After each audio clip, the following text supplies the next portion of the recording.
I'm the only white guy in the whole neighborhood. Bro, brutal. I'm talking about brutal. You don't even understand. Like, man, I can remember coming. What about inclusivity? No. It wasn't until I was probably about, I want to say 11 or 12, but we'll get there in a second. So, man, I would come out of the house with a basketball, gone. Come out of the house with food, gone. Come out of the house with bicycle, gone. Skates, gone. Bitch, didn't matter. Didn't matter. Yeah, we want everything you come out of the house with. So, yeah, then I went to school. In school, it's the same thing. I was about the only white kid there. Again, it's the south side of St. Pete. The government's not putting no money or funding. There is no computers. There's no fucking textbooks. Oh, this is in the 80s, too. Yeah, this is in the 80s, bro. There's no like Wi-Fi. Reagan's like, yeah, Reagan is, everything. Oh, my God, Reagan, that's a whole nother story when you talk about the drugs and Pull stuff like that. yourself up by your bootstraps. Bro, it was nasty. So, same thing, my mother, she can't teach me nothing because she don't know nothing. So after that, it's literally fending for yourself because you come home and you're crying and your mom don't know how to raise a man in this sludge of a ghetto. And you're a latchkey kid, right? So definitely latchkey. She's at work. You're coming home, opening the door.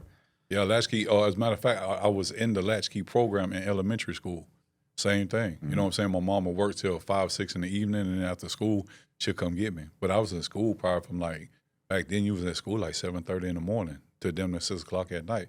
So again, you're going from that crime induced environment at night and go in the house, take a bath, and then wake up in the morning, you're going right back to it. Because school is the same thing. Mm-hmm. You know what I mean? All the teachers are young, they're black, they came up in the same area. There's no guidance, there's no wisdom. Abuse back then was funny. So if I got 6, other little black kids kicking my ass, it is what it is. They just laughing. It's entertainment. But there's no help, bro. You just stuck getting this shit. You getting your ass kicked on it. And then, you can't concentrate in school. You not bringing no homework home. Then you getting your ass kicked because you don't have that by your mom. So it's constant abuse, bro. Constant abuse. And then, your mother, she's sick of being there. She can't change the situation, so she's fucking miserable. So she takes it out on you. She calls you all type of name, verbal abuse, and then she starts kicking your ass. And the next thing you know, bro, there's no way out of it. This is your everyday life now. I got tired, probably about 11 years old, I got tired of that shit. And I started gaining weight. So I was starting to get bigger than everybody else. Yeah. And, man, they used to tie fucking dog leashes around my neck, drag me down the street, bro. They used to hit me on my fucking back. They used to whoop me with fucking a bicycle chain. I'm talking about beat the shit out of me, bro. They used to sticks, rocks, bricks, anything you could think of. Anything. Just beat the living shit out of me. So around 11 years old, it was his, he was kind of stocky, this little young kid named JR. He used to not do most of it, but he would definitely join in. Mm-hmm. He would wait till everybody else to get in, and then he'll come. So, like a bully.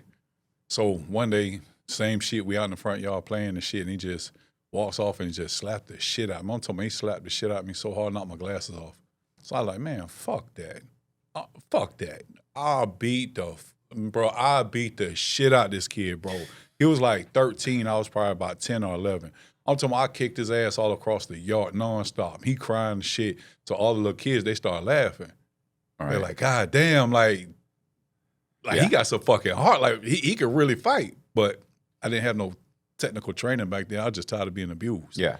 And then it makes people kind of rethink the situation though when you start fighting back. Yeah, hell yeah, no doubt about it.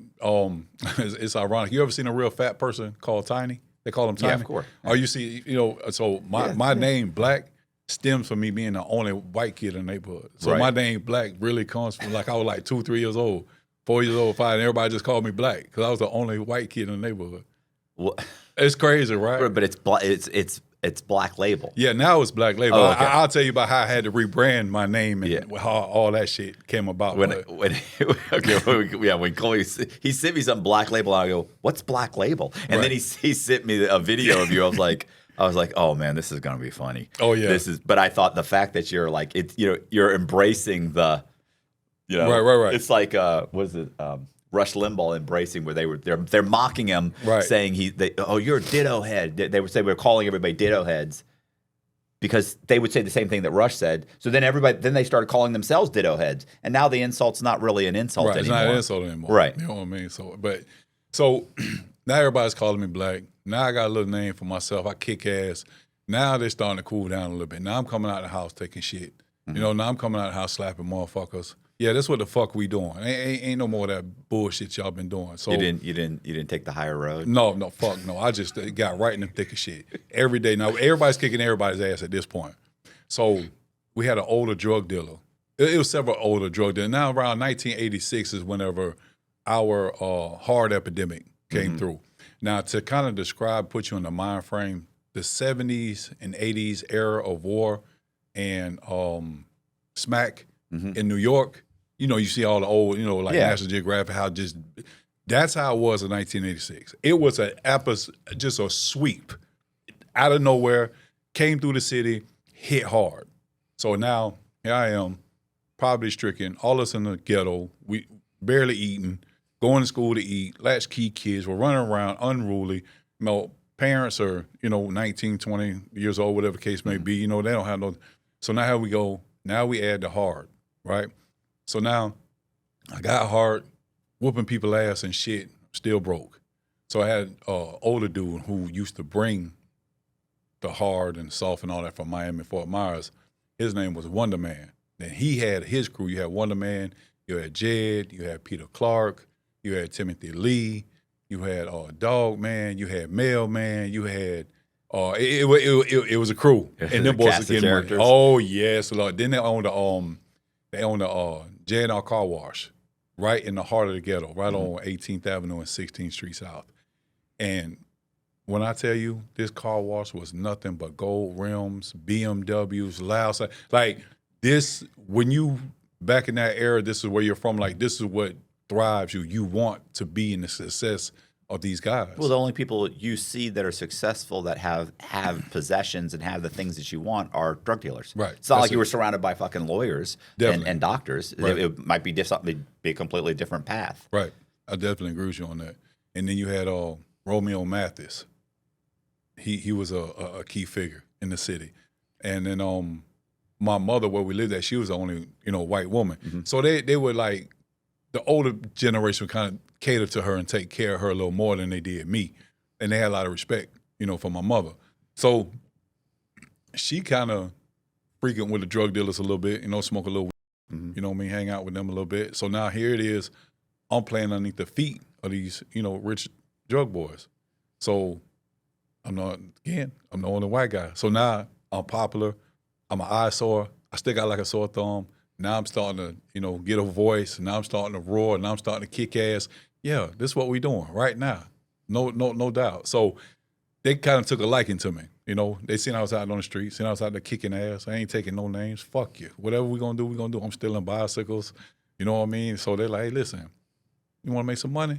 Like, yeah. They're like, I'm gonna give you a package. I'm gonna tell you what you sell it for. You can get out there on the corner of everybody else and, bring me back the money. So I'm like, cool, whatever. Again, at this time, I don't know how violent it is. I didn't know how it was going to change my life. I didn't know that this was one of the most powerful, like Ronald Reagan brought this shit in. You know what I mean? Like, this is one of the most powerful drugs on earth at the time. Well, it's such an epidemic, too, that the feds started picking up the hard. Right. Yeah. Cases was like, these guys are selling $15 rocks. Like, yes. How is this federal? Right. Because it's everywhere, and then we got to do something right. to try and clean this up. It's an epidemic. Right. And then our city was so small, St. Pete was so small, and it was very segregated. North side was rich white people. South side was the low level, poverty-stricken black people. So, man, they're bringing this shit in by the truckloads. And I'm not even bullshitting. They drove tractor trailers. Man, they're bringing this shit in, bro. And I'm telling you, it is everywhere. It's in the schools. It's kids doing it. You got adults doing it. You got we're seeing the Mercedes-Benz coming from the hospital, Bayfront, coming down these neighborhoods buying crack. So it's like, damn, I got something here, So I'm out here selling crack. I got the clearance from the OGs, so we talking shit like that. So one of the hard dealers, he also did hard. So that was his, like, what is it, fix the fix kind of thing. You know what I mean? So he didn't like me at all. Not because I had ever disrespected him. It's just because I'm out here and I'm white, and I'm killing it. I'm making money by the boat. I used to sneak out the house.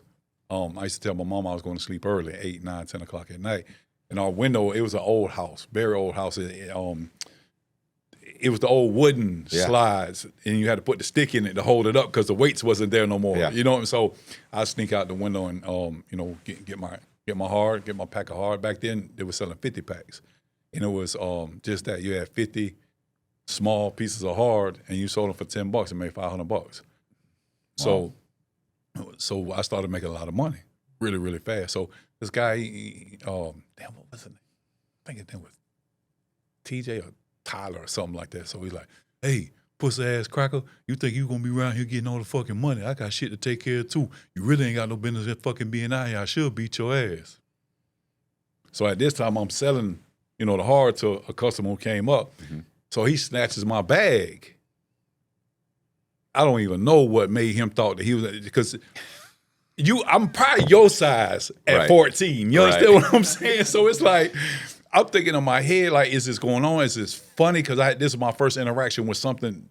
It was rage. It was violent. And I could tell, like, so now I have to go in protection mode. So he's got my stuff, and he's talking to his girl who's pregnant, and they both, doing the hard and out here. So it's like 2 o'clock in the morning. I should be home in bed. My mother should have been checked on me. I'm out here, man. When I tell you I swung a left, I'm talking about it looked like chiclets all over the ground. It looked like it was snowing. Because he had mine and his. So when I knocked him out, it just went in the air. It was like a movie. It just went everywhere. It was like 100 pieces of hard. You could just see it. I'm like, man, this is crazy. So everybody like, oh, shit, Black King, and TJ was a well-known, character at the time. So that put me on the map even more.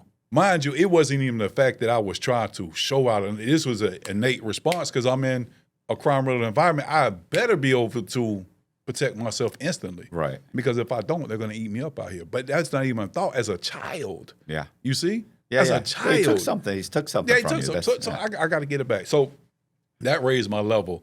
And then the drug dealers, now we had Heavy. His name was Tyrone Telefaro. He was in the feds.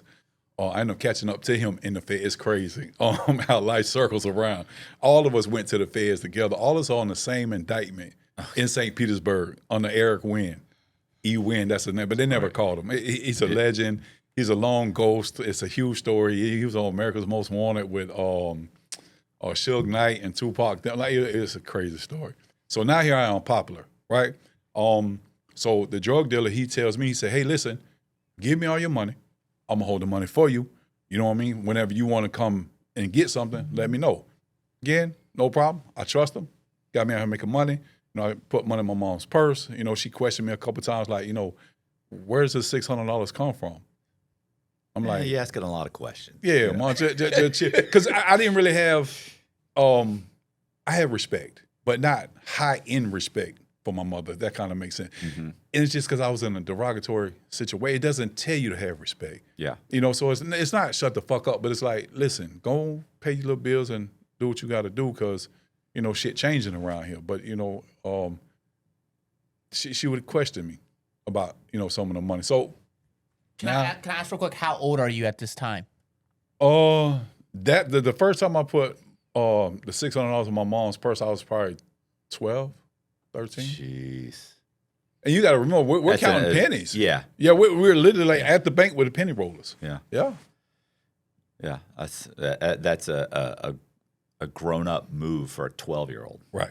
Who should be playing with Star Wars toys. Right. And should be watching cartoons at school. It's not happening. This grew me up very fast. Now here I am, the only white guy in the neighborhood, got a name. My name is Black. I stamp on it. So now what I have to do is two things. I have to do business that is good because I want to get rich. I want the gold rims. I want the BMW. And then I also have to be able to survive in this game. So what I decided to do then, again, this is no home training. This is no background. This is no father figure, no nothing. I started doing really good business, like A1 business. If I said I was going to be there at 8, I'm going to be there at 7:58. If I said it was going to be 10 in a pack, it's going to be 10 in a pack. I stood on business.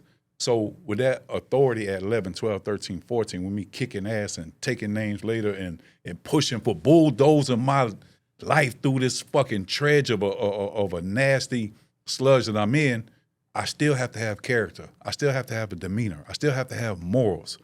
And what I noticed when I was standing out there on the block every night, the only thing that separated me from them, and I knew this because they all doing the same thing, But what separated me from them was that I needed an education to figure out how the fuck I'm gonna get out of here. I got the money.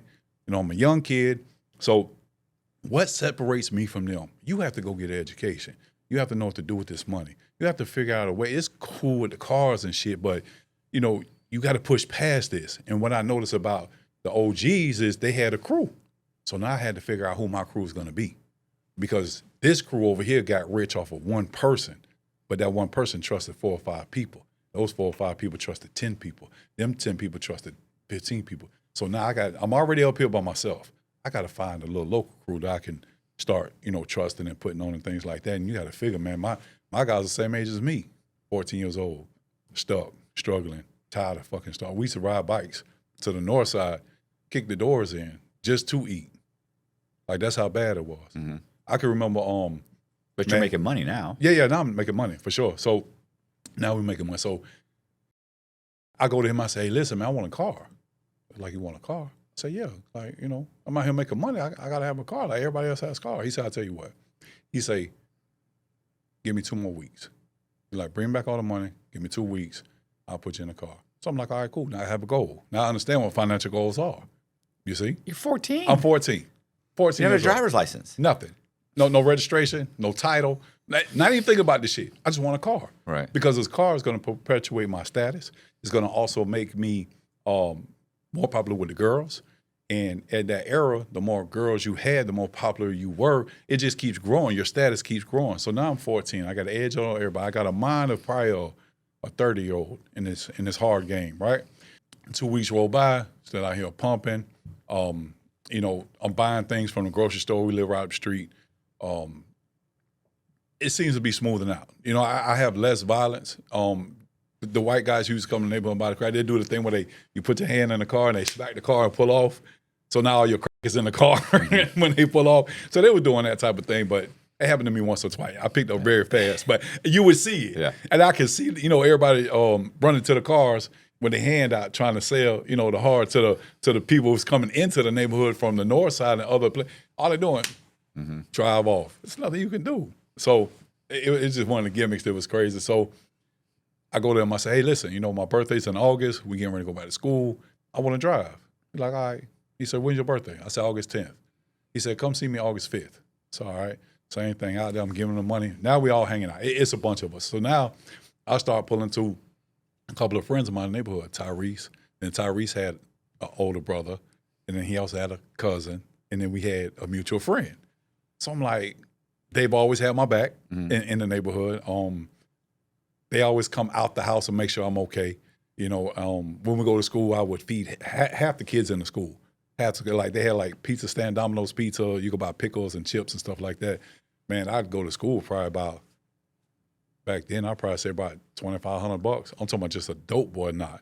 And I'm out here buying pizza and shit. I'm 13 years old in middle school. You know, so I'm still popular. You know, now I'm starting to see what the money does. I'm starting to see what, you know, my labor does. Now I'm up here hanging with the drug dealers at this car shop. And then, you know, they have respect for my mother because she's raising a single, you know, son in this crime-riddled environment. So now things is okay. So I get the car. Never forget it. 1984, 2-door, short dog Eldorado. Beautiful cars. White, it's pearl, with the burgundy interior. No tint on the window. No license plate. No license. I drive to school. I put music in it. I'm booming all through the neighborhood. I'm the only 14-year-old kid with this car, and I'm going to school. I used to park it 2 blocks over and then come out the house, go to the bus stop. My mother would pass the bus stop to go to her job. When she passed I go get in my car, drive to school. So now I start going to school. I'm the only white kid in this school. My clothes are Feli. My shoes are Troop. You know what I mean? Like, I'm Puma. Back then, we used to buy Nikes at a Family Dollar, true store, for like $6. Nikes at a Family Dollar. But we didn't know they were Nike. It was just a check that, you know, they caught our attention. They were just dope boy shoes, you know, dope boy runners. So all this shit is a thrill for me. You know what I mean? Like, I got all this star status. It's just crazy. So my head is spinning with all this intention. So I come home. So my mother's sitting in the living room with a belt. I'm like, In my head, I'm like, fuck, bitch, you trying? No, that ain't for me. So she was like, where the fuck is that car? And where the fuck you getting the money from? That's it. I'm sick of your shit. You think you so fucking slay that? So she swung the belt at me. I grabbed that bitch and I hugged her. I said, listen, things are changing around here, but what you ain't gonna do is continue to abuse me any longer. Now, I may not be the man of this house, but I'm the man of this house, and I'm gonna respect you. But what I got going on right now, you can't stop it. God can't stop it. It's bigger than me. I don't give a fuck. You still in my house. You still my kid. Yeah, but not like that. You altered me in a way. You have lost that same little 3, 4, 5, 6-year-old boy that you used to coddle and swaddle. You lost him 6 years ago. Mm-hmm. He's no longer there. And you have to accept that because you put me here. You put me in this environment. So how did you think I was going to act? How did you think I was going to talk? Where the fuck you thought I was going to get my education? What the fuck women you thought that I was going to fuck? Because she's from the old school. You know, you don't mix a color. So she starts crying. She's like, I can't believe the person you've become. This shit really makes me sick. I despise you. I'm out here working all this. I'm saying, that's what you chose again, though. And you put me here. Where did you think that I was going to be right? Where did you think I was going to be an accountant? Where did you think I was going to do anything other than what the fuck I am now? I'm a drug dealer. And eventually would led me into a killer. But I didn't see that at the time. Right. But this is where this life takes you. So she starts getting annoyed with it. She hates that I'm around all the black people. She hates that I talk like how my environment is. She hates that my clothes are the way my clothes. And I keep asking her, you are despising the son that you put in a get because you chose not to have more education. You chose not to further and do what you needed to do to ensure that I had, you know, a better accoladed life. You chose that, not me. So now I'm here. We have to deal with this. The entire neighborhood's gonna have to deal with this. Yeah. How old are you? 16, 17? No, fuck no, bro. I'm still 13, 14. I ain't even got past, Well, I grew up in Harbordale is the heart of Harbordale is like from 9th Street, from I want to say from 18th Avenue on down to 30th Avenue. Then you have Lake McGorry, and that's kind of like still hood, but it's an upper, literally like maybe a cornerstone of a notch, a little bit, you know, houses and stuff like that. So now we have Strip. So now all the dope boys, it's like every day is a parade. So you could go out on 18th Avenue in 9th Street on Southside St. Pete, and around the same time, around the evening time, 4, 5, 6, 7 o'clock when it cools off and shit, and already, you know, man, it would be a fucking line of some of the most beautiful fucking cars. I'm talking about gold rims, loud sounds, BMW, old school, Chevys, candy paints. I'm talking, man, it's just a fucking, it burns in your head like this is what prime success is. You don't get no more higher than what this gallery of luxury life and selling drugs is. You're in your neighborhood, you're a king, gold rims, bad bitches. This is the life. But you don't know what comes with it because you're still a kid. Yeah. You know? You haven't seen people get knocked off and go to jail for 20 years yet? No, none of this shit. So now, moving forward, same thing. Now we got the jealous guys because I'm white with all the black bitches in this nice-ass car. We all come from the same neighborhood. Now I got Tyrese with me. Tyrese is my partner. Tyrese has a cousin named Keon. Me and Keon end up getting real close. These names. Bro, you want to know what Keon is right now? 2 life sentences plus 25. Natural born killer. Swear to God. My right-hand man. So now I got Tyrese. I got Slick Rick. I got Dodger. I got Tyrese. I got Keon. I got Taz. I got J. Crum. I got, bro, these names, I swear to God. So now we all formed Jerry Curl Dre. Back then in the 80s, all the rich black dudes, they had Jerry Curls. Mm-hmm. Jerry Curl Dre, one of my favorite characters in the story. Real good dude. He real funny. When you get to know him, he not a gangster. Right. But the outside world portrays him to be a real mafioso type guy. He's a fucking kid. He's goofy as shit. Right. But he don't let everybody know that. But like how we're sitting here every day after school and shit, he's just a fucking goofy kid. We all sold drugs. So we had this alley. His grandmother lived in the alley. It's so perfect for selling drugs. So now you got this house that's ducked off in the mangroves because we have like a little river or like a little lake back there in Harbordale. So the house is perfect setting. So now you have an alley that goes all the way around. So now you have this house, you got these two houses, and then along the stretch of this alley, there's a couple more like duplexes. It's $1 million alley. We sell drugs out here from night to nonstop. This is beyond a pharmacy. It's beyond your water stream. Whatever you can picture at National Geographic when they're doing a study like that, I'm gonna tell you how bad it was. Jeb Bush in the 80s, I want to say probably 1992, came to the alley with all his little constituents with a bullhorn telling us to get the fuck out of our neighborhood. He's going to shut it down. He's coming in with a ruthless crime fighting syndicate. They're going to shut this alley down. Jeb Bush, 9 o'clock at night in Harbordale in the 90s. My God, you lucky you ain't even die yet. Right. But we understood it with Jeb Bush, so we have to counteract this. So what we do is we go out and start throwing rocks. Just getting them out. We the kids, we weren't killing them, nothing like that. But it's steps like that that let me know that my life was never, ever going to be normal. I wasn't going to be a football player. I wasn't going to be a known attorney. I wasn't going to be nothing in life than what this right here, pinnacle moment tells me I'm going to be. I'm going to be a drug dealer. And I'm convicted on it. I got politicians in my neighborhood. I got the police on my ass. We still defiant. Now I have a crew. Now we have a name for our crew. It's 8th Street Hype. Because you have 6th Street, 7th Street, and 8th Street, and then 9th Street. This is all our neighborhood. It's all Harbordale. So I'm on 6th Street. We all sell drugs on 7th Street. And then on 8th Street is where the majority of my guys lived at. So we call them 8th Street Hype. Because we're all from 8th Street, out of Harbordale, and we hype. We live, we lit. We'll go in clubs. So back then we didn't have gangs. We were segregated by neighborhoods. So 9th Street couldn't go to 34th Street and beyond into Gulfport, stuff like that. They couldn't come into our neighborhood. So that was a everyday war. Mm-hmm. Childs Park against Harbordale. Stigmata. If we catch it on site, no one give a fuck. You could be at Montgomery Wards with your mom. We beating the shit out you. Don't come over here. That's just what it is. So we'll go into their neighborhood. Back then they had a 2-story club called The New Deal. So it was right on 34th Street and 18th Avenue. But this was those guys' area, but this is the only club that was pumping. So, man, we'll come through that bitch like 8, 9, 10 of us deep. And everywhere I go, the DJs always scream, either 8th Street Hype or Black in the Building. So now you're alerting the people. I think it's cool, but now I look back at it, man, you alerting our enemies that we in the building. Right. And the DJ couldn't even get it out good enough. 8th Street Hype in the building. We in that bitch tearing the club up, kicking ass. We fight 10, 12, 15, 30 people brawling. It's just crazy. So now we got a war going.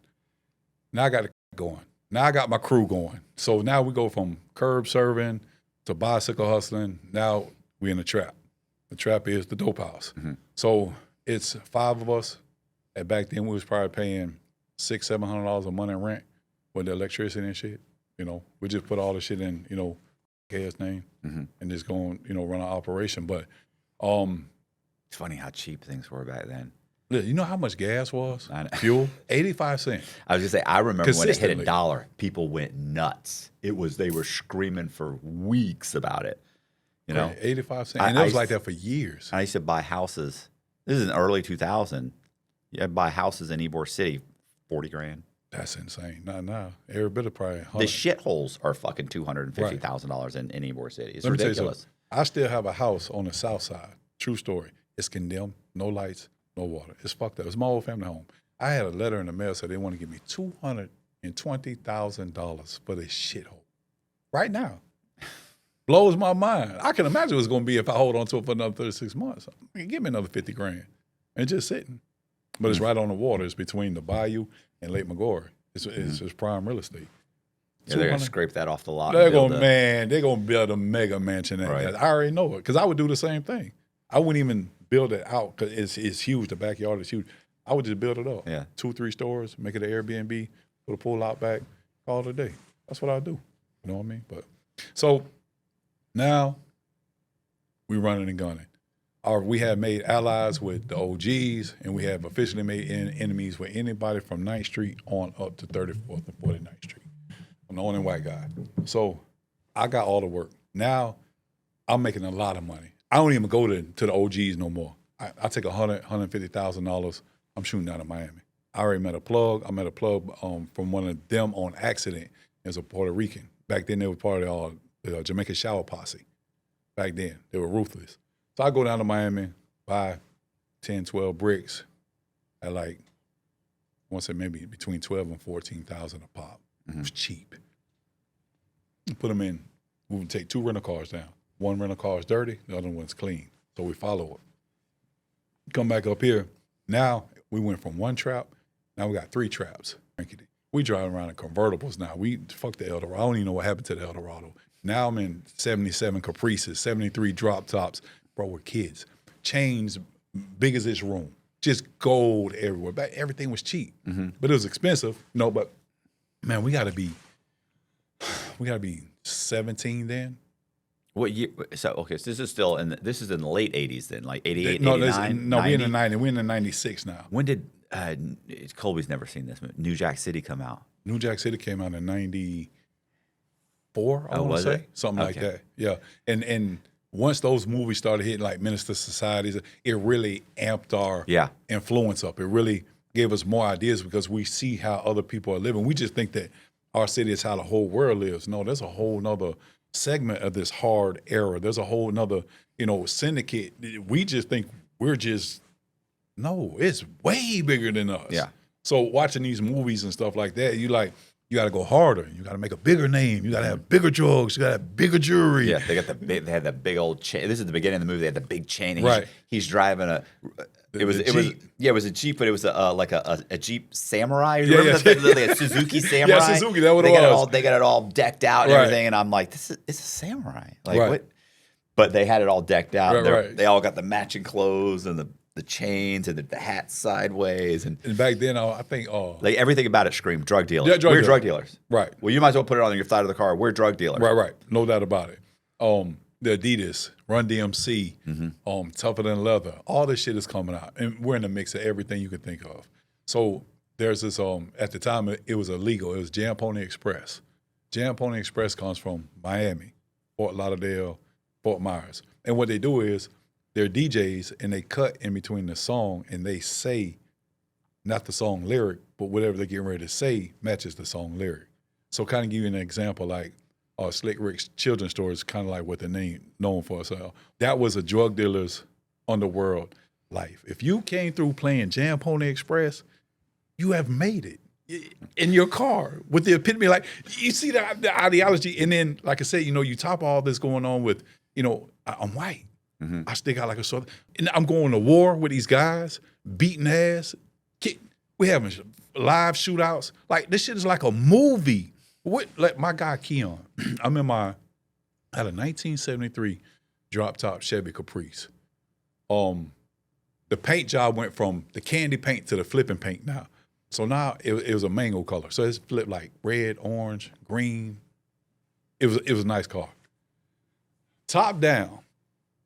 They had already came to our neighborhood around 5, 6 o'clock in the evening and shot it up. You know what I'm saying? We go back over to their neighborhood around 11 o'clock. That's when they all out in the street. He's standing with a machine gun out the back of my convertible. Mind you, a car that is flipping 6 colors. Like, the biggest rims back then were 20s. You had triple gold Ds with the Pirelli skinny tires. It was like $10,000, $12,000 a set. I'm the only one, very first person in St. Petersburg, Florida, ever have a pair of these rims on the car. So this car is very like, this man is like, he's a natural born kid. A machine gun, standing up, whacking everything moving, and you can hear the helicopters. I'm telling him, man, let's go. He gets out the car, leaves the machine gun in the back seat, takes out this big ass 40, as long as his desk, and just letting the neighborhood have it. Boom, boom, boom, boom. I'm like, bro, I understand going hard, but bro, we have to go. Like, enough is enough. So these were the type of dudes I was running with. And I was feeding them. So when you feed the sharks, they get more hungry. It creates a frenzy. They want more money. They want more attention. So now I have cut off 34th and 49th Street at the time. I had cut them off from coming to buy drugs from me. So now they're jealous. Mm-hmm. I mean, I'm going to school. Back then we had hydraulics on the car. Yeah. We're coming to school. Bouncing. And box Chevys. I had a burnt orange one. My friend had a lime green one. It's crazy. So my whole life at this point has just been stardom, like just pure star popularity. I'm the man. Then I had these gold teeth. I got a picture, big gold teeth. I'm talking about wrapped all the way around. I ain't talking about 4. I'm talking about all the way around. It's just crazy. Jewelry everywhere. I'm going through probably about 175,000 every probably 15 days, if that. And that's not including because I'm paying bills and all this old shit. And then, me and my mom, we didn't have a relationship no more. It was too late. She would go to work, do her thing. I leave the neighborhood and I go out to 34th Street. So I notice this fucking cars following me. So I'm like, damn. All right, maybe I'm tripping. Is this like an undercover car or is this like a rival gang? Yeah, it's rival gang. I could tell. So, because it's on fucking 20s. Right. It's down to behind. It's completely anonymous. It's completely anonymous at this point. So I'm like, so I pull over and I go in the store. I leave my car running. And back then, it was like a show of pride. Like I could leave my car running and bitch, you're not gonna take my car. I don't give a fuck who you are. If you take this car, it comes with death. You sign your own death certificate. So if you ever see a car running at the store and nobody's in it, you're not jumping in that car. Right. Because that person has some type of status. Yeah. They're gonna track you down. Yeah, they're gonna track you down. They're not just gonna get the car, they're gonna get your ass too. So I leave the car running. So I come outside and this dude, my girl's in the car at the time, he's got my girl. I hear her screaming outside. He's got my girl already out the car by her hair. Mind you, I'm probably one of the top dealers at the time. This is a no-no. You are going to die, and you're doing it in broad daylight. And we're in an all-white neighborhood. We're like in a neutral part of town, like right over. So you got Central, 1st, 2nd, 3rd Avenue North, and then you got Central, 1st, 2nd Avenue South. So we're like out on 54th Avenue North in St. Pete. It's Crackerville, pure white people. So I'm thinking in my head, even if they are following me, they're not going to pull shit. Yeah. That's why I pulled into the store. I'm okay, this neutral ground. Man, I come out, man, this fucking dude got my girl out the car. He's already trying to stuff her in the fucking trunk. His partner is trying to get in my car and drive off with it. So they're trying to stuff my chick in my trunk. His partner's trying to get my car and drive off. It's kidnapping. Yeah. In broad daylight. Like, this really is something to be alert of because we've done, some crazy shit. But this is crazy. So now I get the dude. I'm not even worried about my chick at the time because all I got to do is get this dude to stop from getting the vehicle. Yeah. And then this shit here's going to cease on its own. So she's back there crying, screaming, she kicking and shit. So me and the dude, we tussling back and forth. He's trying to put my car in drive, but it was the same Cadillac, but a different Cadillac. It was the same. So now this one was all gold. It was diamond white, gold dust, gold flakes, gold rims, gold trim. Like, this car was probably a $100,000 vehicle, easy. Fucking speakers bigger than my head. So back then you had to pull it in and then pull it down for the shifter. But we had the oak and choke, the oak steering wheel with the wood. So he's trying to. He didn't know how to do it. He don't know how to do it. I'm beating the shit out of this dude in the front seat. Now this is going on probably about a good minute and a half. Bro, white people are coming out in droves. Like, it looks like a village. They're coming out with shovels. They're coming out with picks. They're coming out the fucking store with rakes. Like, this shit is really going on. Mind you, I'm white. They only see me as a white person. Yeah. They don't know that's right. Yes, you're involved in it. It looks like you're trying to stop this guy from stealing a car or something. Whatever. So now they come out. Helicopter. I chased one of them down the neighborhood. The white people embracing my girl. Pretty black girl. Just fucking gorgeous. She looked like a Hawaiian Barbie doll. So, of course, they're patting her down and shit like that. So the police come, make a long story short. They end up locking the dudes up. So I end up getting the police report. So now I have the information. Their names, their addresses, all this shit. So they end up bonding out. So the one guy, I don't want to say his name. Here's what happened. True story. This is what happened. And I can speak about it now because my case is over. I've already served time, whatever the case may be. So we get him. Me and my crew, we get him. Never seen or heard from him again. Just like that. Did he tell you who sent him? No, never did. Jeez. Never did. So that was my first experience. Now we are drug dealers and killers because now we have to protect our legacy and what's going on. That changed everything. So now, after that happens, they retaliate. They kick our door in and want to trap house and they rob it. So now we wait till this happened like around December-ish. So we cleverly come together, and say, hey, listen, we're going to retaliate on these guys. And they had only one trap house, which was all the main traffic was coming into. So we would send our, chicks in there to, the little kids, send them in there, so they could give us the layout of the house. So we waited until New Year's Eve. It's raining, perfect setting. And the house had bushes out front. We all got on these Nike parachute, jumpers with, our regular clothes underneath it. Mask on. We're laying down in front of the bushes, right?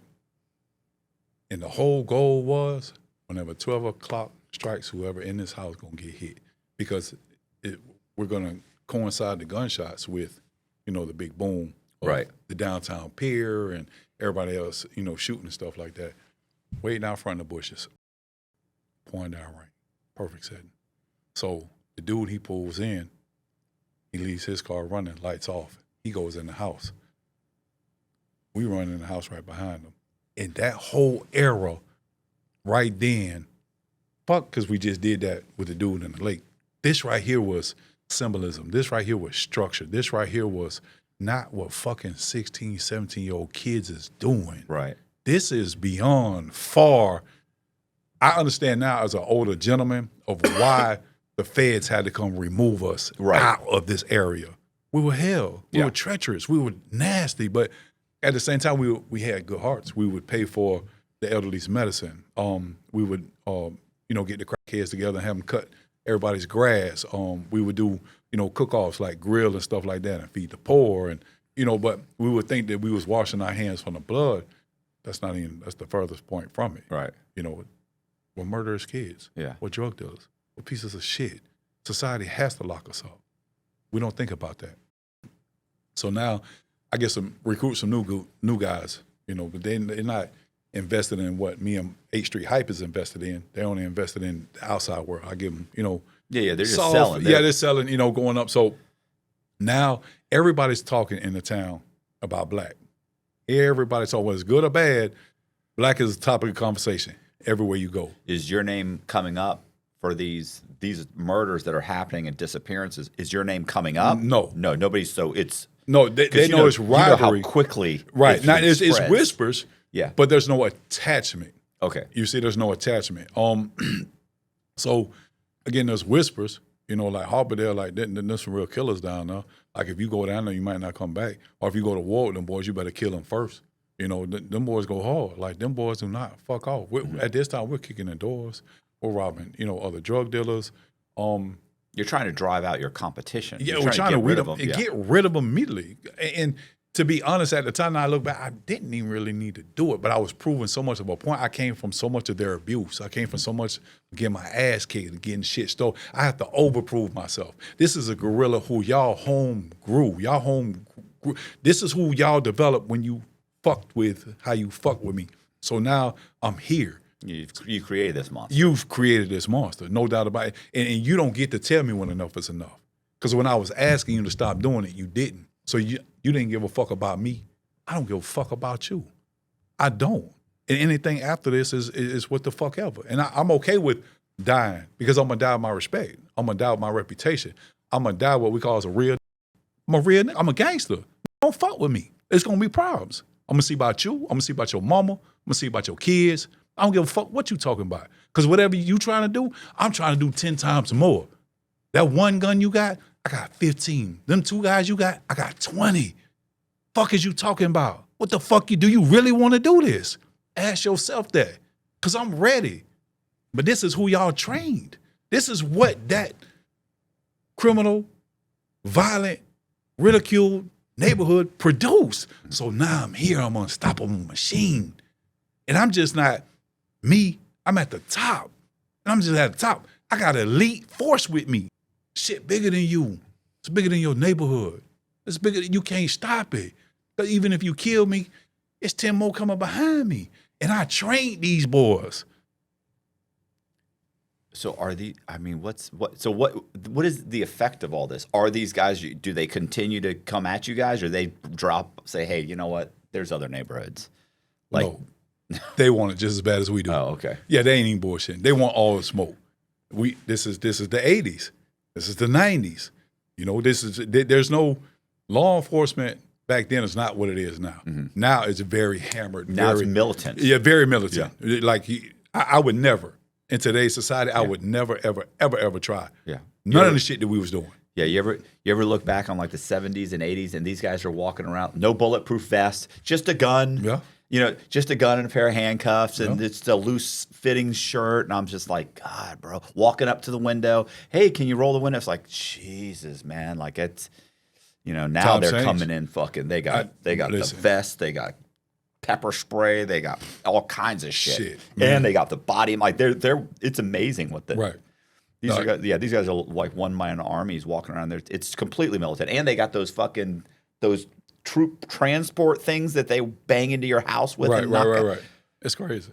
It's crazy. They got the little robot dog. Yeah, they got and they got arsenals in their trunk. They go, every cop opens it up. They got shotguns. They got long rifles. You're like, what the fuck? Like, this is one cop. Right. He's got an arsenal back here. Ready. TTG. Yeah. So now it's a big clusterfuck in the whole South Side St. Pete. Everybody's been up, bro. There's a lot of murders going on. There's a lot of funerals going on. There's a lot of fish fires going on. There's a lot of T-shirts getting printed with people's names on it, face on. We're in the era of Master P. We're in the fucking era of Tupac. Like, gangster rappers on an all-time high. All the black movies are starting to come out. You know, hard is just a successful business. Crime, it comes with it. Stunting, shining, big rims. Jam Pony Express, it's Florida culture. It's the bass music now. They're coming out with the bass tapes and all this. Bro, it's the summertime. You have to shine. And then at the midst of all this, you don't even know that there's a whole Bureau of Federal Investigations that's getting ready to rock your fucking world. And you don't even know it yet. So now what happens? The guys, I sent them up to, we was going to expand. We was going to go into Tennessee. So I sent the guys up the road with like 4 keys, 2 guys, in a rental car. So they go up to Tennessee. And we're still rivals with the guys, you know, across town.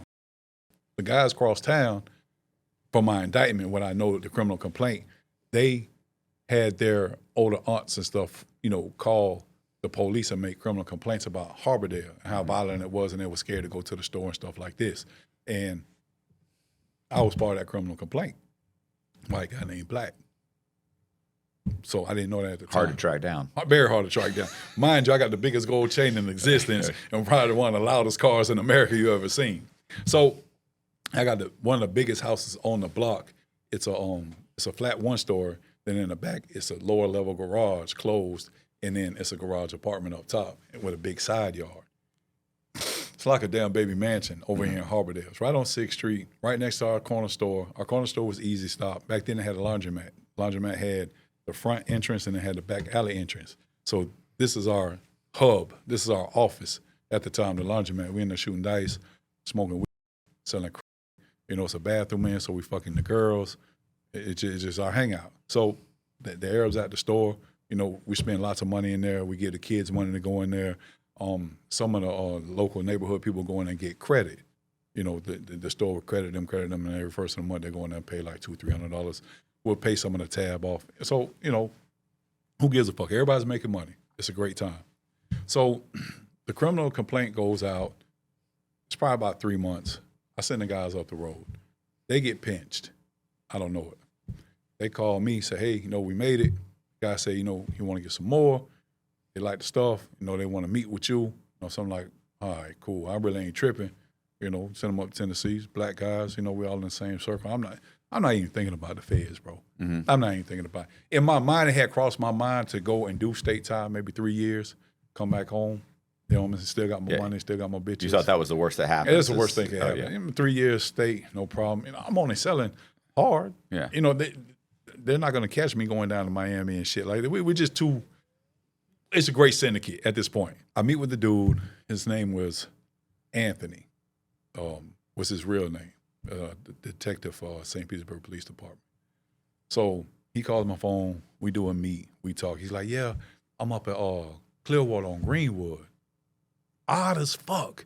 Because at this time, Greenwood not rocking like how they were because it's such a small little avenue. The police come through there 24/7. So they're not really out there hustling. So he keeps telling me, man, you know, I'm out there on Greenwood. I'm out there on Greenwood. He keep illustrating Greenwood. I'm saying to myself, there's no way.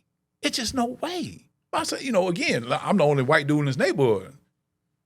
Maybe it is a way. Right. You know, so I called one of my buddies up in Clearwater. I'm like, man, what's going on in Greenwood? It's an avenue, Greenwood Avenue.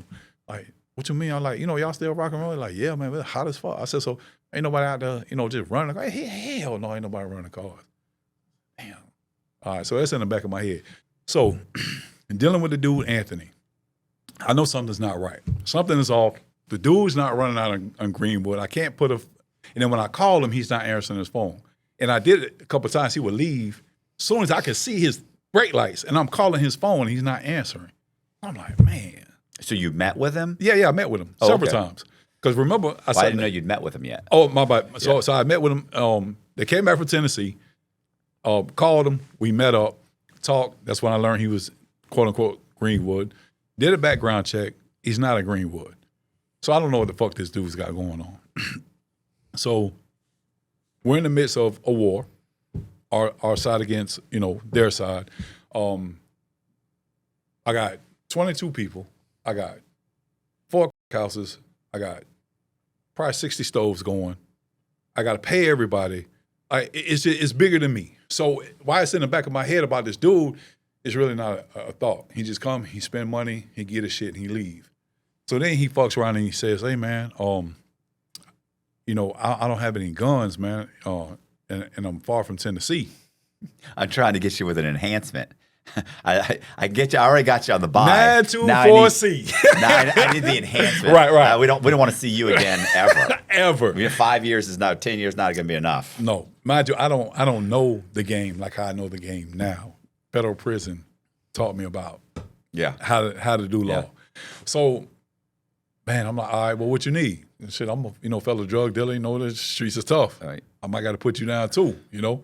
So he's like, yeah, I just need like a 9 or something like that. You know, something small. So I'm like, all right, cool. You know what I'm saying? I got a shitload of guns. I got a fucking arson at the time. Don't worry. So I'm like, all right, give me like $300 or something. So I sold it to him, going by this day. You know. Check the box. Right. Got him. Yeah. Got him. So then, you know, probably about 4 or 5 days later, like, hey, man, that's some really good shit, man. I'm running through it. You know, I need a couple more ounces. I'm like, damn, why are you talking like that on the phone, bro? Just come see me. Like, you tripping. So he came see me. I sold him a couple ounces. And then when he leaves, I see him lingering around a little, like really slow going to his car. Like, I see him looking around at my friends and my neighborhood and how it's rocking and rolling, and we got these people running in and out. I can see him. He's casing the spot. So I'm saying, bro, are you fucking dumb? Like, we're going to kill you, my guy, if you try. And this in my head, because I'm upstairs, and I can see when he's leaving what he's doing. So I'm like, what's this doing on? Again, you know, I'm so busy with life. We back and forth. Right after that happened, like, I could just remember we caught some guys from out of another neighborhood called Auburn in Harbordale, like at 9 o'clock in the morning, at our store, Easy Stop, buying some Zoom Zooms and Wham Whams, right? It was a white boy and a black dude. The white boy name was Aaron. And I didn't like that. I didn't like that at all. Because what were you trying to be, me or something? Like, wait, I'm going to put a stop to this immediately. Like, there's never going to be another me in this city, in this county, in this state, in this lifetime. So I beat the shit out of him. I'm talking about, I fucked him up. So his partner tried to jump me. So now I'm fighting both of them. I'm talking about, you know, when you go in the store, how the chips are like stacked up and shit, and next to the chips are the little zooms. That shit is all over the floor. I'm taking this fucking guy. I'm just taking him through the whole store. I'm talking about candies everywhere. They're kicking my ass. I still got the fucking white boy. I'm beating the shit out of the white boy. So my friends, they come in the store. Man, we crush them.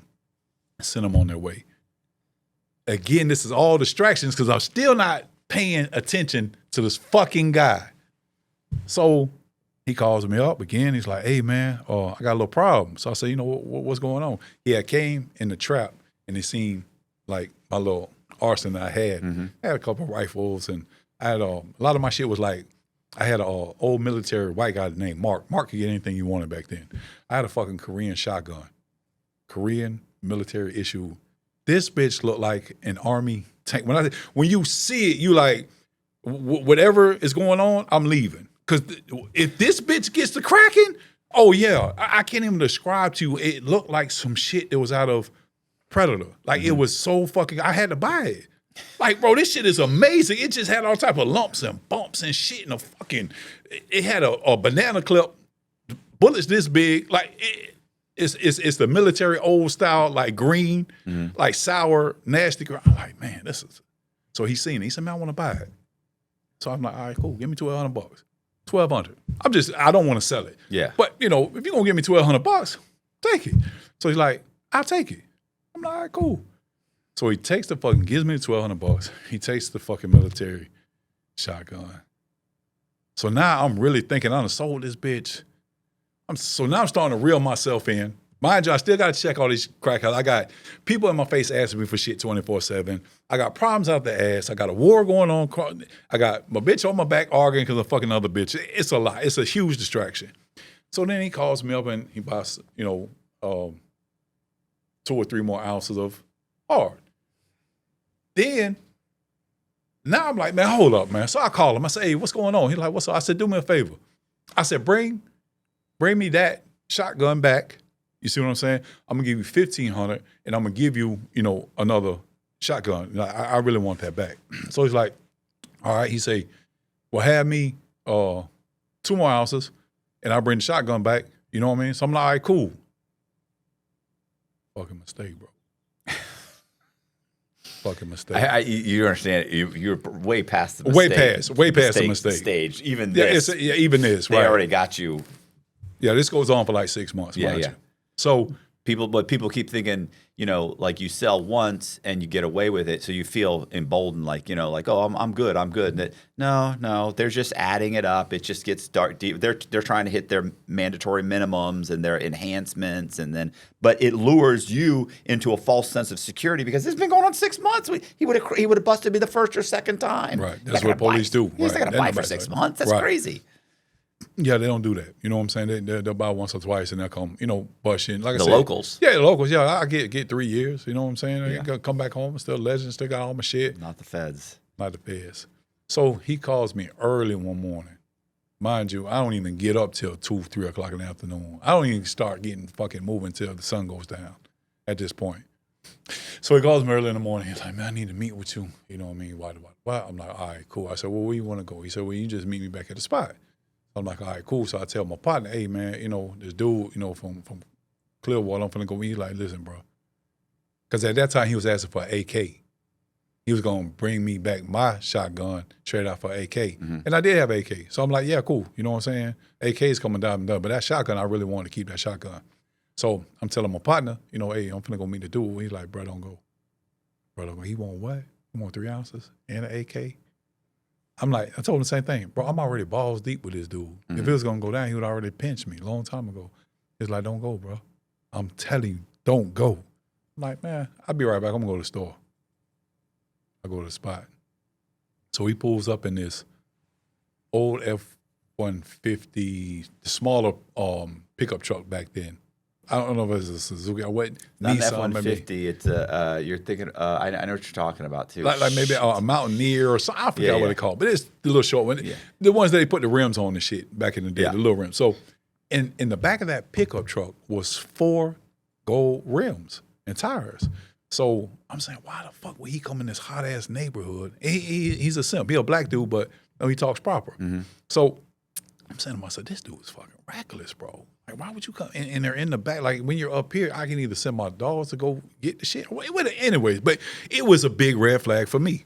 So he comes upstairs. We talking to shit like that.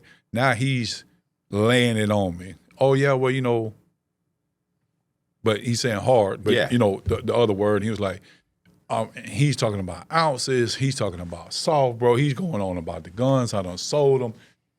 And I'm saying to myself, he wants to make sure that when the jury hears the tape, they can understand clearly about who the fuck I am. Right. On this no slang. I don't want to confuse the jury when they're listening to these tapes.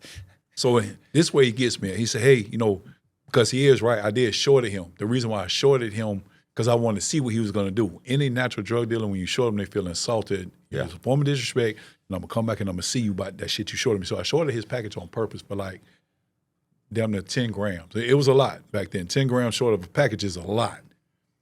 So he was talking in the house like, yeah, you know, last time you shorted me 10 grams on the hard of the ounces, and I want you to go ahead and take care of me now. You know, can you give me some extra grams? And I'm saying, what the fuck is wrong with this motherfucker, bro? I'm saying to myself, it's a wrap. He the police. This is what I'm telling myself. So we going through the deal. He's the same thing. He's walking downstairs, and he takes his hat off. I've seen this at Cops. I used to watch Cops. That was the signal. You say he didn't have a code word like, you know, like a rabbit. You know, this fat bitch takes the hat off. And when he takes that hat off, bro, but while I was coming through my neighborhood, this is what I did notice.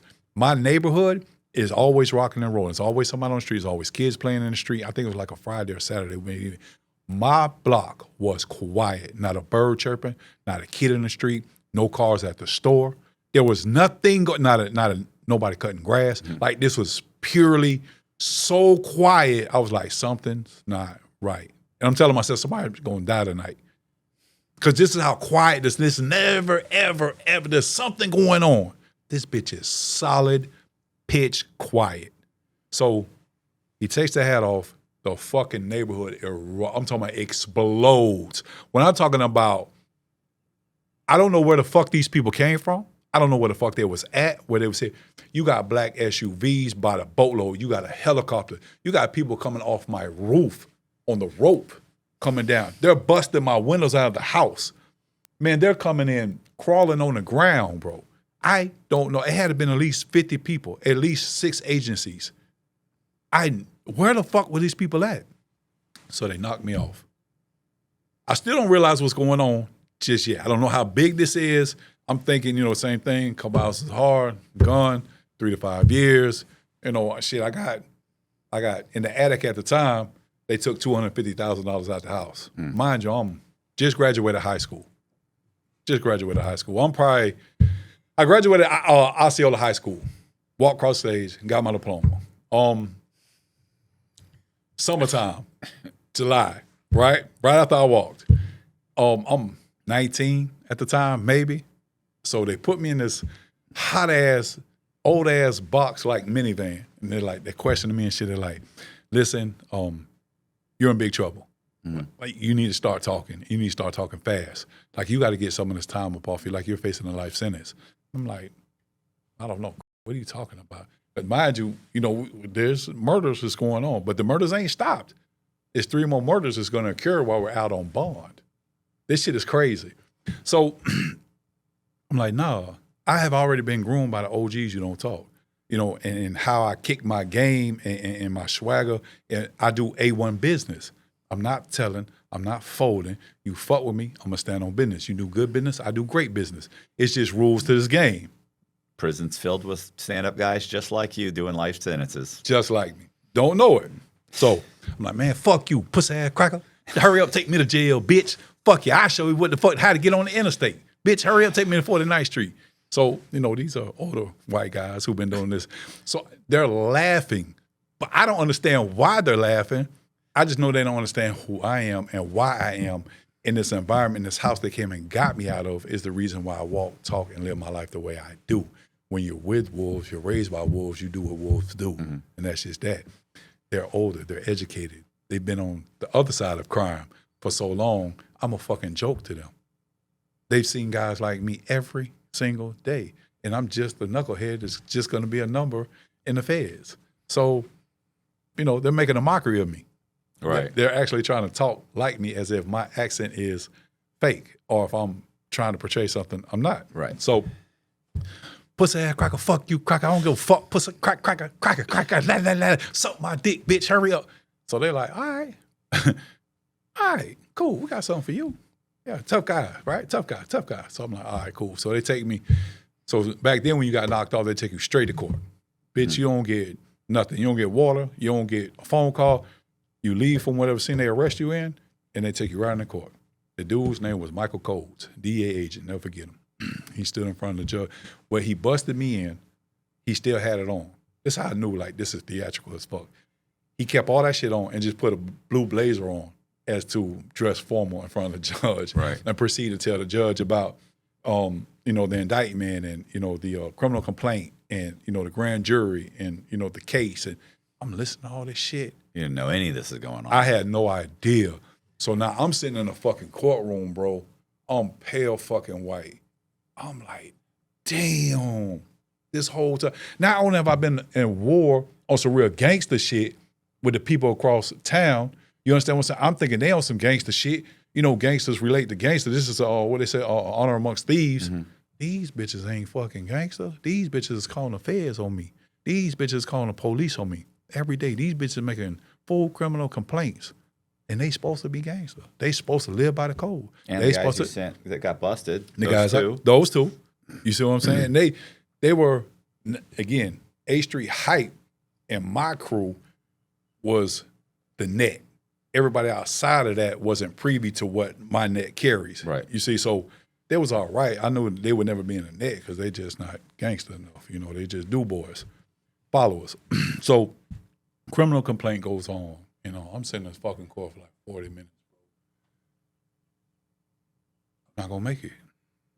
I'm not going to make it. It's not 3 years. It's not 3 years, buddy. It's not. You haven't even talked to your lawyer yet. No. The lawyer's always the one that kind of lays it down and fucking realizes that you're like, nah, this. And they're like, oh. Nobody. No, bro. That's not what's happening. That's definitely not what's happening. So they take me to jail. They say you're facing 40 to 60 years. I'm 19, bro. I just lived a fucking life. I'm with Trick Daddy, Trina. I'm with Roy Jones Jr. at the time. This is all my buddies who I'm hanging out with. Mm-hmm. You know what I'm saying? Like Florida is just boom. Rick Ross before he was Rick Ross, when he was just a DJ. You understand? Like I've always been either a celebrity or around celebrity. I'm what the fuck? Do you know who I am? Do you know what type of power I have? You don't have none, buddy. Mm-mm. That shit is a facade. That's what you live. We don't live that. Yeah, it's going to prison for a very long time. So they go and snatch up the whole neighborhood now. They got all the guys. It's 14 of us. Prior to all this going on, it started with the Eric Wynn indictment. The Eric Wynn indictment went out in 1994 or 96, one of them. In that Eric Wynn indictment, they had probably about 20 people. Out of that 20 people, it spawned into 40 people. Out of that 40 people, it just goes getting bigger. So everybody who fell from 1996 to 2002 when they closed my final case out, it was two more cases after me. Once those two cases got, that from 1996 to 2002, that whole era is gone. Absolutely gone. So what happened? So now we all have this indictment. It's 14 of us. My partner, Tyree, he was 17 at the time. They kept him in the county jail till he was 18, then indicted him with us. Bro, so now Keon's on the run at the time. My right-hand man, right, the killer. Right, so now we're all in jail together. Back then they had Morgan Street was on Scott Street in Tampa. It's no longer there, but it was notorious. I was in the absolute rockinest fucking pod they had was 1 South 6. It's Mexicans in here. It's blacks. It's everybody who's degenerate, has no education. So they put me in 1 South 6. Mind you, I'm by myself. I had my whole crew with me my whole life. Not saying I had needed them because I was still kicking ass and shit before them, with them, and after them. So now I get in 1 South 6. I'm telling my story. But it's all over the news. It's in newspapers. I'm in St. Petersburg Times. I'm in Tampa Tribune. So I get in there. I'm a star. Right. It's all over the news. White guy. Right now, today, I still got the third largest dope case out of Pinellas County, still to this day. So just give you an idea how huge it was. So now, everybody, you're in there, you're telling your story and shit like that. Everybody's, swapping stories. So the guy's like, this is his second Fed bid out of Fort Myers. Older black guy. His name was like Daryl Lee, something like that. So he was telling me, he said, listen, young buck, I'm going to be real with you. He said, you definitely probably going to get a life sentence out of this from hearing. I'm like, no, it's just a couple ounces of, hard and a gun. No, this is my second time around. I'm telling you, you need to, they ask you to, talk to tell. I'm like, yeah, I ain't doing that pussy ass shit. Fuck them crackers. Crackers suck my dick. Fuck you talking about tail, bitch. You know who I am? I go down with the shit. Fuck the motherfucker. Fuck everybody. So like, listen, don't do that. You shoot yourself in the foot. I'm telling you, my second round, you fucking up. Right. So I'm like, man, fuck you. Man, get the fuck out of my face talking about some motherfucking telling, bitch. Did you not watch, the New Jack City? Blah, blah, blah. Mind you, my mind's so fucked up, bro. Right. My mind's so fucked up. So now the lawyer comes, they do the PSI, they talk to my mom. My mom throws me underneath the bus completely. Cause my mom sells shit like you wouldn't even believe. He's always been a problem. Always been a problem. Always been criminal. Skipped school. He's defiant in the house. I know he was selling drugs. He threatened me. I couldn't do. Mind you, I've never raised a hand at my mother. I've never disrespected. I never stole candy out of my mom's purse. Never stole her car. Never called her a bitch. The only thing I would do was just run the streets. Yeah. You understand what I'm saying? She would ask me to come home. I'm not coming home, but I'm not disrespecting you as, my mother, but I got bigger shit to do. Right. And you ain't did shit for me to be worried about sitting in this fucking house like you. Because that's why the fuck we here. Because you didn't get the fuck out the house. Yeah, no, I'm getting the fuck out the house. I have to fuck out this neighborhood. So I did and went to the federal prison. Right. While doing it. So here we go. Lawyer comes back and says, yeah, kid, it don't look good for you. So I'm like, man, fuck you. I'll fire the shit out your ass. Fuck is you talking about don't look good? Bitch, you know who I am? Yeah. Terrible, bro. So he's like, 40 to 60. He said, you can plead out. I'm like, plead out? I said, well, what the fuck do they got? Bro, page after page, month after month, date after date, guns, drugs, 50 grams of hard or more. 50 keys or more conspiracy to distribute. This is when it was hard was 101. Yeah. It was at the top. It was Reagan era. War on drugs was beyond. I mean, you understand. Since then, they've cut that. They didn't cut it down to. I don't think they cut it down to 1 and 1. Right? Did they cut it to 1 and 1? It's 50 very, to 1 or 25 to 1. Yeah, something like that. But either way, it's still like it's insane. It's for the same amount of weight as soft. Hard gets you 100 times the sentence. Right. It's ridiculous. 18 to 1. They dropped it down. AI overview. So they dropped it down to 18 to 1. But still, there are guys that did 25, 30 years in the before meantime. that. Before they cut it down. So he's like, well, it's just not like there's a lot of shit like conspiracy and things. I've never heard these words. You know what I'm saying? So I'm like, well, what can we do? He said, well, you got two options. You just plead out and take your time. I said, well, you can go to trial. He said, but I definitely don't. You're not going to trial. That's for sure. You know what I mean? He's like, all your co-conspirators. So I'm like, what's a co-conspirator? He said, well, it's a co-conspirator, co-defendant on your case. He was like, some of them have lengthy rap sheets. They're forced to go to trial. Mm-hmm. I said, well, how can you be forced to go to trial? He said, they're getting life anyway. So they might well shoot their shot in the dark and see if they can get something in the mix. Come back on appeal or something. You just don't want to give up all your rights. But, they're going to go to trial. He said, you could testify in the trial against them and get your time. I'm like, man, they're my partners, man. I'm not telling all the people. Blah, blah, blah. So he was like, well, I got somebody I want you to talk to. I said, okay, I'll talk to him. Guess what they want me to talk to? Michael Codes, DA federal agent. So here he come with him and his little co-constituent. They come in the room. So, they're talking and shit. So he has his lighter, right? So he starts asking me questions about the case and my friends and stuff. I said, listen, Crocker, I ain't telling you a fuck thing. Nothing. Fuck you. I don't give a fuck. What you gonna do? You already got me in handcuffs. Bitch, what's the worst thing that can happen? What's the worst thing that can happen? So he said, listen, I highly suggest, I've been doing this for 17 years. I highly suggest you tell us something. And he kept flicking the lighter on my face, like right here on my face. He said, I'm gonna get you hot as this fucking flame right here. You're gonna tell on everybody, I guarantee it. I said, bro, I'm not telling on nobody. He said, I'm gonna make you tell. You're gonna be hot as this fucking fire. I swear to God. I said, bro, I'm not telling. fuck you. He told me, you tell me, fuck me. But you got two choices. You going to tell me everything I want to know about this case, the indictment, and your friends, or I guarantee I'm going to put you up underneath that federal prison. I said, Crocker, do what the fuck you going to do. My decision's already made. Fuck you. So he say, are you hungry? I say, yeah. He said, well, what do you want to eat? I say, give him some Popeye's chicken. He said, you want anything else? I said, yeah, bring me a pillow. He said, bring you a pillow? I said, yeah, bring me a pillow. He's like, what the fuck? I can see it in his face. He's trying to figure it out. So they brought me the pillow. They brought me the chicken. I'm eating the chicken. So I'm listening to them talk to me. They tell me about my case, all the shit that I've done. They got a TV in the room. They're showing me, video surveillance of me selling the crack, this, that, and that. So I'm eating my chicken and shit. I'm like, yo, damn, that is me eating chicken and shit like that. So I slide the box over. So this went on for about 12 minutes. So he's like, so who is this? And who is this? And who is that? So one of them was my brother. So I had a brother by another sibling. So not my brother, but somebody who, was close to me at the time. Yeah. So I said, I don't know. So I saved his ass. And the reason why it's important, because I'm getting ready to come back and tell you what the fuck I should have done with this motherfucker. Right. You ain't gonna believe this shit. So this bitch, I saved his life, right? Yeah, two kinds of people in the Fed. Right. Ones who did and ones who didn't. I saved his ass. He was, in our case, he was facing good 15 to 25. But they couldn't pin nothing on him. He was just always around. But the conspiracy could have wrapped him up and I could have fired his ass, but I didn't. I saved him. So then I get the fucking pillow and I lay my head on the pillow. Like, what, you tired? I said, yeah, I'm finna go to sleep on y'all. I had enough for the day. When I tell you that motherfucker flipped that table over and snatched that fucking pillow, he said, you're dead. You're fucking dead. You think you're gonna make a mockery of me and go to sleep in my fucking interview with a pillow I brought you? That's it. Never spoke to me again. Sentencing time. So they sentenced me to 10 years, right? Okay. Which is cool. First time offender. Yeah. So they only gave me that in the beginning. What do they call that? The valve.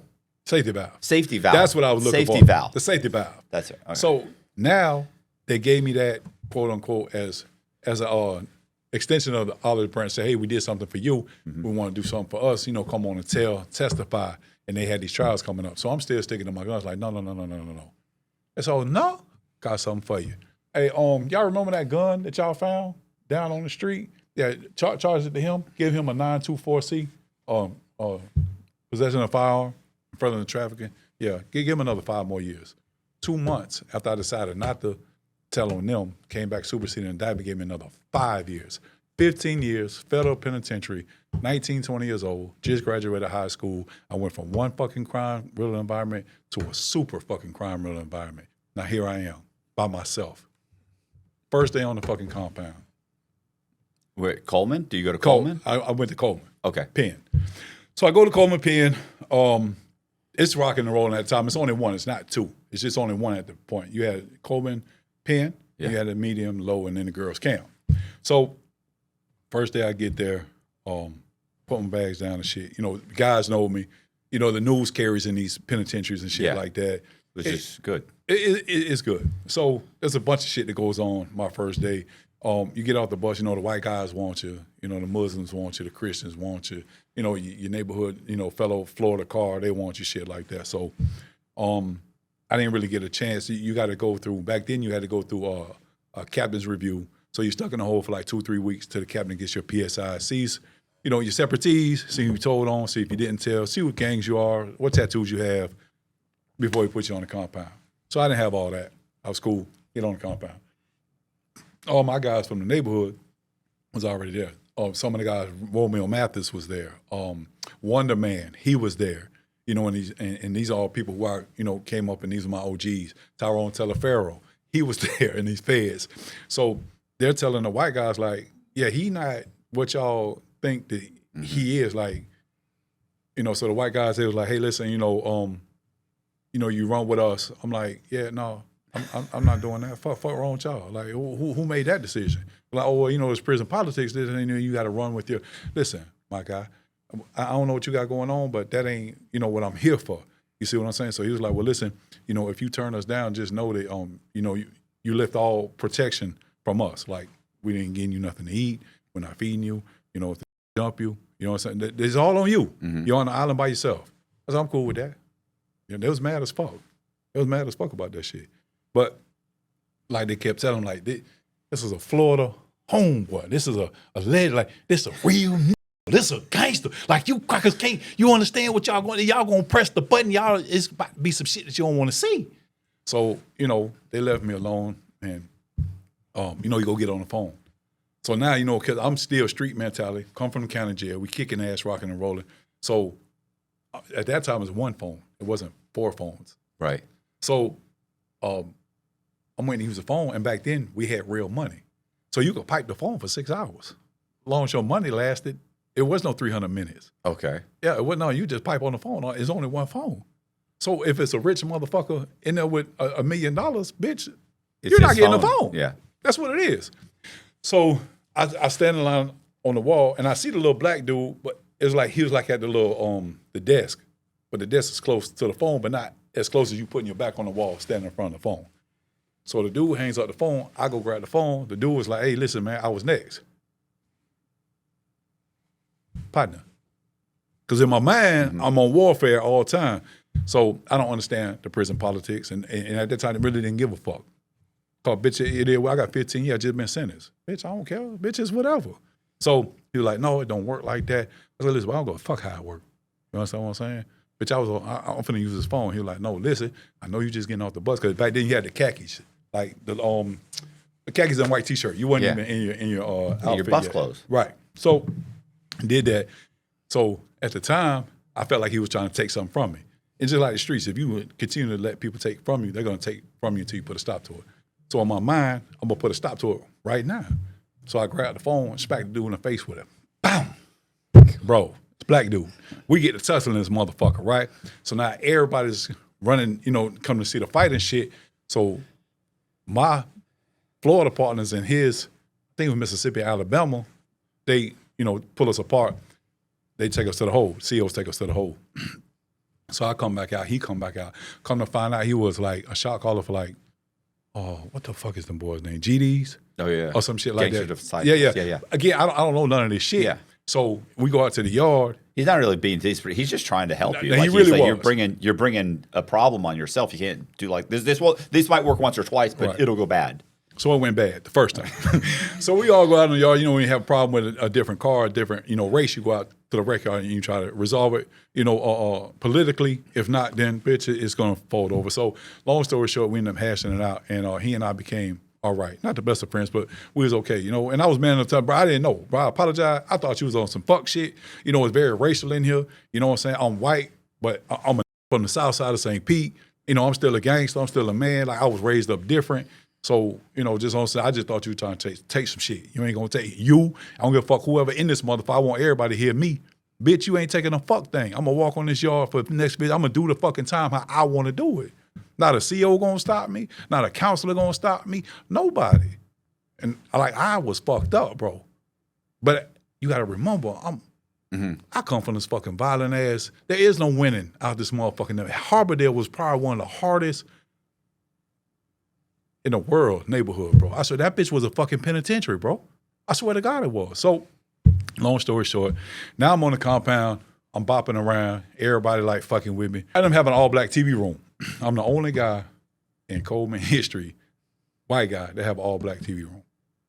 Right. True story. You never seen it. So they segregate the TV rooms. You got a white TV room, Mexican TV room, black TV room, and then you have, you know, the chobo. I was in the cracker box. Yeah, you was in the cracker box. Cracker box. Right. You was in the cracker box. So I was in the nigga box. Yeah. You know what I'm saying? So I would really like sit in here, and you know, in Coleman it's hot as fuck. So everybody, you know, 12 o'clock's coming in watching TV and shit, not out on the yard. So, you know, you get the legits and shit come off the bus, try the hand. They trying to see why it's a white guy sitting in a black TV room. Maybe he thinks he's hard. Maybe I'm cracking heads about this motherfucking TV, partner. And bitch, I don't give a fuck how you see it or where you see it at. Go get who the fuck you want to get. On God, bitch, every day at 12 o'clock, we got a program. We watch Jerry Springer in this motherfucker. And you better not touch that motherfucker for Jerry Springer, or it's going to be some shit in here. Yeah. So my whole life is just, you know, pound for pound, enforcement, face everything head on, bulldozer everything, just fucking wreck, you know, my head. I'm the biggest, livest, lit motherfucker you could ever meet. And you cross paths in a good way, it's going to be good. cross paths in a bad way, it's not going to be good for you. It's not. So for some reason, man, I had a knack with all the celebrities that come in. We have all these fucking celebrities coming in from all over the world. You had Karzite from Karzite was Rage of War. What the fuck was that? When Nicolas Cage played, where he was selling all the guns and shit. Oh yeah. Art of War. No, Lord of War. Lord of War. He's in there. The terrorist from Black Hawk Down. He's in there for some reason. Like I attract these type of. I don't know why. To be honest, I don't know if it's my attitude. I don't know if I don't give a fuck. I don't know if it's my voice. I know everywhere I go today, I'm still like an anomaly. When I speak, people are like, where the fuck did you get this voice from? Right. It does not meet your face. It doesn't meet your skin. Like, who are you and why do you talk like this? You understand? But back then it's the same thing, but we all amongst killers now. You know what I'm saying? Nobody's killing nobody on this compound. Everybody real cool. So we gonna be cool then. That's what it is. But we can crank the fuck up when you get ready. Because whatever you trying to do, I want to do times 10. That's always been my attitude. So I catch up with, I start walking the track with the terrorists. He was Muslim at the time. And I was really intrigued by the Islamic. By then we was in jihad and war and all this whole extra next shit on CNN. So I was intrigued about, Islam and war and why do they feel like they could come over here. So we used to walk the track every day. Terrorists. So through him, I met another terrorist. Through that terrorist, I met Karzite, the dude from Lord of the Worlds where he used to sell all the guns. Right. So now, I'm in this little small syndicate, all these famous people. And then Martha Stewart, she's on CNN with her indictment. Right. Steve Madden, CNN, indictment. Guess who walks in on the compound? Steve Madden. Right. It's like, bro, this is no fucking way. Little short guy, he looked like a troll. When I first saw him, he looked, you could tell he'd been worn down from his case. You could tell he had been, stressing. His face was really sunk in. Very skinny at the time. He looked like a blow pop. Big ass head, bald head, face sunk in. Little guy, but he had a little chest on him. So I went and started talking to him. I seen him eating peanuts. I'm saying, where the fuck are you getting the peanuts from? You know what I'm saying? It's a high source of protein. I've been working out and shit. Like, fuck you getting the peanuts from? He's like, the dude sells them. He just came in from another prison. Like, and that's a whole nother story because I ended up hustling off of that shit. But so me and him started kicking it. And then long story short, me and Steve Madden had to end up teaching the other inmates a business course for like 6 weeks, 6-week business course. And we actually gave him a certificate at the end of the course that we taught about business. It's crazy. And then I got into writing movies and shit. I wrote like 10 movie scripts. Me and Willie D from the Ghetto Boys, we were sellers out of Beaumont. And then he real cool guy, real laid back. He was in there for cell phone fraud.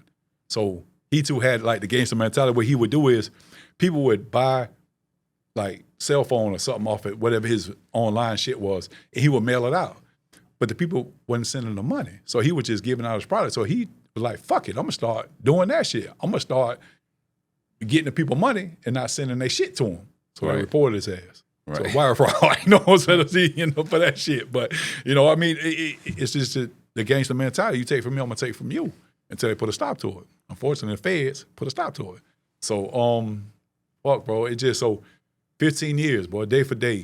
So now, when they release you from the feds, they don't release you like with psychology. They don't release you with like, you don't go and talk to a therapist and they just kick you out the door. Yeah. And get it how you get it. So they kicked me out the door. Some of the guys who've been locked up for a while said, hey, you're going to be nervous about catching the bus. You're going to be nervous about cars passing you by, nervous of driving, blah, blah, blah. None of that. No. Right back in the motherfucking swing of things. As soon as I hit the street, I ordered 10 pounds of weed, 2 fucking kilos of. How much supervised release you got? 5 years. Oh. 5 years. But I need to come up real quick. You understand what I'm saying? I need a car, I need my driver's license, I need glass, I need shoes, I need everything. I don't have no family. My mom has went on with her life. There's nothing going on. When I come back to the city, nobody knows who the fuck I am. None of that. So I got to start all over. 10 pounds of weed, 2 kilos of coke. I'm back fucking rocking. You know what I'm saying? I met some guys in the feds, and they family members and family, long story short, phone numbers get swapped. Now I'm home. Sold all that shit in probably about 10 days. Maybe. Right. Maybe 12 days. Got a car, got my license, shit like that. I met a girl. I was working for, to make you get a job. I was working for a what the fuck is that? Telecommunication, office where you cold calls. Oh yeah, like phone center, like yeah. Yeah. So phone sales. Yeah, phone sales. So they also had like where when you call the people, the picture pops up on the screen. So now I work for a recruiter, like a bank recruiter. So now they have like, they're getting ready to open like 50 new locations of Seacoast. So they was wanting to bring in, bankers and shit like that. So bro, I'm calling all these people. I'm going to work every day. Everything's cool. So the fucking screen pops up as this fucking immaculate, gorgeous fucking black woman you've ever seen. Bitch, fucking hairs everywhere, faces on 1,000, beautiful skin. Boom, bitch, I popped it. I already know I'm going straight for a throat. Fuck the job. Bitch, I need you. You look like money. I need you. So I call her. Boom, yeah, can I speak to Christine? This is her. Bitch, when I heard that voice, I said, yeah, it's a wrap. So now I go into my little deep voice shit. Yeah, so I'm just calling from Seacoast, Medical Research Center, and we just see that you was interested in a position. I just want to know if you, oh my God, you sound so good. Bitch, fuck the phone call. Get my number. I don't give a fuck, bitch. You record this shit because you fired me, whatever the fuck you do, I don't give a fuck. So, got a number. She lives in Tennessee. So we started kicking and going back and forth. So now I'm up there. She lives next to a Thornton's. The Thornton's is rocking and rolling. Mm-hmm. I'm a street hustler. I see this shit. So now I go off what I want to do. I'm like, man, you got some weed? He was like, yeah. So he told me like a dime bag. Well, I don't smoke weed. Just trying to see what he's into. So I get to cutting up with him. He's a student at TSU or whatever, Tennessee University or whatever, and he plays football. So we start chopping it up. I am back in the game. So now it's become his supply. I don't want to do it, but the shit's so easy. So now I'm not supposed to leave the state. Mind you, I had to fuck all 5 years. Bitch, I got a whole fucking condo up here with this girl. Just met off the phone, rocking and rolling that Thornton, sending my home pound to school. Now I got a whole fucking college accessible to me. So they had this thing called Get Together Day back then. They end up shutting it down. But, all the guys come out, the cars, all that shit, everybody comes out, TSU family, all this whole shit, Tennessee. So now I'm out there, with the dude, and then I met a couple more dudes. Now here it is. Bitch, I'm back. I got I'm selling like 50 pounds now. Again, don't need to do it. Just doing it. I'm rocking with the girl. Come to find out the fucking girl, I'm thinking she's 32 because I fucking find the little bitch ain't but 19 years old. I'm like 35 when I get out of prison, something like that. So now we rocking and rolling. The dude ended up getting shot. I'm on surveillance camera when the dude gets shot at Thornton's. Mind you, I did speak to him on camera. True indeed. I told them that I only asked them about, a certain location. They're not running me for the Fed to see where I live at because I don't have, a Florida State ID. I got a Tennessee ID, but it's fake. That's how my name was Jeffrey Clark or some fuck shit. You know what I'm saying? It just does not match. So they end up doing that, doing an investigation. So the investigation, they bring me down because they just want to talk innocently about what was said. Did he seem troubled? Shit like that. I'm like, no. So I have nothing to do with the shit though. Yeah. I was just literally just wrong place at the wrong time. So that goes on to some kind of way. They end up calling my probation officer. I don't even know how. I can't remember. It's been a while. So my probation called me. It was like, was you in Tennessee? I said, when? She was like 2 weeks ago. It was like the 14th or something like that. I'm like, no. Like, why would they say that? They said, well, somebody matching your fingerprints came out to somebody else, Jeffrey. I said, listen, I don't know. I'm be honest with you, ma'am. I ain't been nowhere. At this time, I'm squeaky clean on probation. I'm doing a little phone head shit. So she had let it go, but it was still hot with her.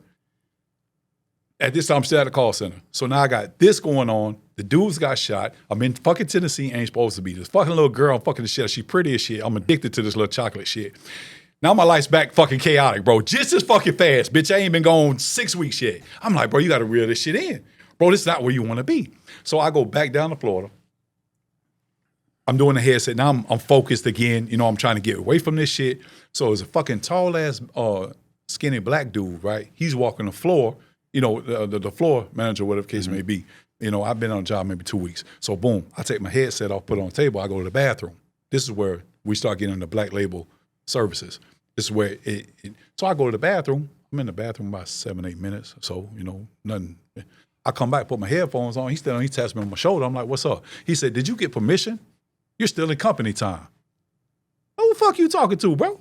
He said, did you get permission from me to go to the bathroom? I seen you go to the bathroom. You didn't ask me to go to the bathroom, and you were in there for 7 to 8 minutes. You're still in company time. partner, if you don't get the fuck out my face with this bullshit, bro, I swear to fucking, I said, listen, I don't give a fuck about you, this job. Now he said, I'll call your probation.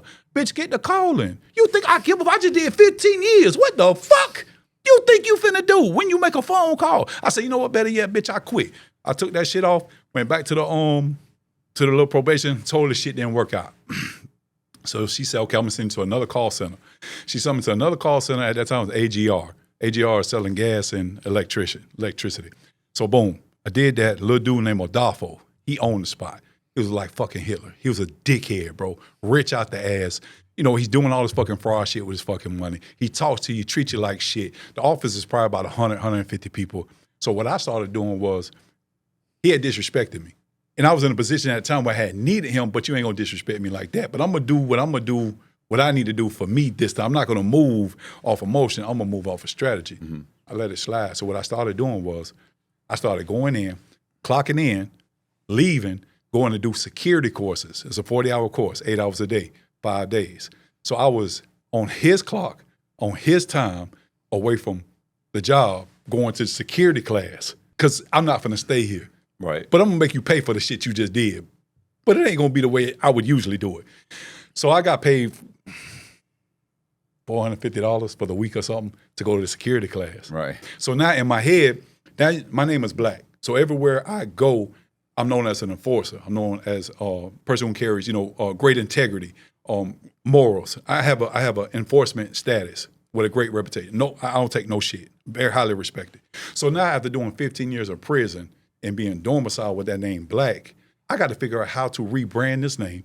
I got to figure out how to rebrand it to people who mean something other than the life I once lived. And how can I get the money from these people? And how can I make this a stable in a industry where I could continuously get money from? So now I have Black. So now the whole time I'm going to security class, I'm thinking to myself like, Black. What can I do with Black? Because once I get this ball rolling, people going to start saying, I remember him. Oh, fuck, that's so-and-so. Oh, you know what he did? Shit, remember that case back then? Man, them boys used to kill. That's Black from Harbordale. You see what I'm saying? So I knew this was going to happen. So I told myself, how can I brand my name Black, to get the people to buy into it so I can make money off of it. Right. So going to security, I was in security class drawing shit, sketching shit, listening to the bullshit the man was saying. I'm just here I just need a Class D Florida license because I'm finna pump. I know what I'm gonna do. So I came up with Black Label Services. And I knew then, once I wrote that shit on that paper, like something came over me. It was like a jolt of inspirational energy. Like, this is clean. This is new. This is where you're going to gain your stardom again. This is where you're going to take that same reputation, that same protection, that same guard, that same grind, that same integrity, and you're going to get paid off of it. Just stick with Black Label Services.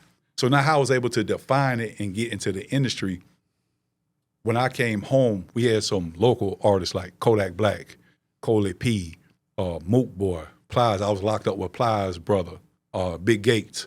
I was locked up with him in Coleman Medium.